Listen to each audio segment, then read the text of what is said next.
এই মার্চ মাসে কলম্বিয়া এবং আর্জেন্টিনার বিপক্ষে 2026 বিশ্বকাপ বাছাই পর্বে ম্যাচ খেলার জন্য মাঠে নামতে যাচ্ছে ব্রাজিল। আর এই দুই ম্যাচের জন্য বাংলাদেশ সময় গত রাত 8টায় একটি স্কোয়াড ঘোষণা করেন কোচ দরিবাল জুনিয়র। স্কোয়াডে জায়গা পেয়েছেন ব্রাজিলিয়ান সুপারস্টার নেইমার জুনিয়র। প্রায় 2 বছর পর নেইমার জুনিয়র ব্রাজিলের স্কোয়াডে ফিরেছেন। এটা নিয়ে ভক্তরা যেমন খুশি হয়েছে তেমনি দুঃখও প্রকাশ করছে স্কোয়াডের অন্যান্য সদস্যদের দেখে। অনেকেই অনেকভাবে এই স্কোয়াড নিয়ে মন্তব্য করছেন। কারো কাছে এই স্কোয়াড ঠিকঠাক আছে, আবার অনেকেরই স্কোয়াড পছন্দ হয়নি। অনেকেই বলছেন এই স্কোয়াড নিয়ে আর্জেন্টিনা এবং কলম্বিয়ার বিপক্ষে পারবে না ব্রাজিল। তবে স্কোয়াড কেমন হয়েছে তা নিয়ে এই ভিডিওতে আমি আর কোনো কথা বলবো না।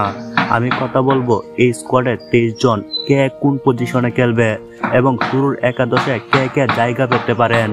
কলম্বিয়া এবং আর্জেন্টিনার বিপক্ষে ব্রাজিলের সম্ভাব্য শুরুর একাদশ কেমন হতে পারে এবং কার ব্যাকআপ হিসেবে কে থাকবেন এটা নিয়ে বিস্তারিত আলোচনা করব এই ভিডিওতে। শুরুতেই গোলকিপিং পজিশন নিয়ে কথা বলি। দরিবালের স্কোয়াডে গোলকিপার হিসেবে আছেন 3 জন, এলিসন বেকার, এডারসন এবং বেন্টু। তবে এখান থেকে শুরু করবে এলিসন বেকার, কারণ এর আগেও আমরা দেখেছি কোচ দরিবাল জুনিয়রের প্রথম প্রায়োরিটি ছিল এলিসন বেকার। তার উপর গত ম্যাচে পিএসজির বিপক্ষে এমন আগুন জ্বালানো পারফরমেন্স, তাই বলা যায় গোলকিপার হিসেবে শুরু করবেন এলিসন বেকার এবং তার ব্যাকআপ হিসেবে থাকবেন এডারসন ও বেন্টু। লেফট ব্যাক হিসেবে থাকবেন আরানা। তার যোগ্য ব্যাকআপ হিসেবে আমি কাউকে দেখতে পাচ্ছি না, তাই তার ব্যাকআপ রাখি নাই। রাইট ব্যাকে শুরু করতে পারেন ভেন্ডারসন আর তার ব্যাকআপ হিসেবে থাকবেন ওয়েসলি। সেন্টার ব্যাক হিসেবে দরিবাল জুনিয়র শুরু করাতে পারেন মার্কুনহুস এবং গাব্রিয়েলকে। মার্কুনহুসের ব্যাকআপ হিসেবে রাখা হবে দানিলু এবং গাব্রিয়েলের ব্যাকআপ হিসেবে রাখা হতে পারে মুরিলু ও লিও ওটিসকে।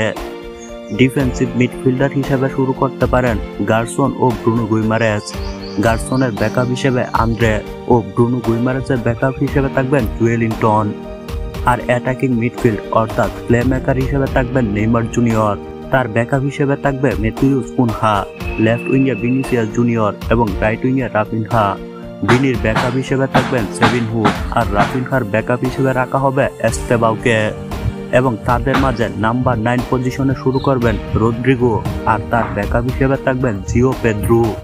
তো আমার মতে বর্তমান স্কোয়াড অনুযায়ী এটাই হতে যাচ্ছে ব্রাজিলের শুরুর একাদশ। আপনার কাছে এই একাদশটি কেমন লেগেছে তা কমেন্ট করে জানিয়ে দিন।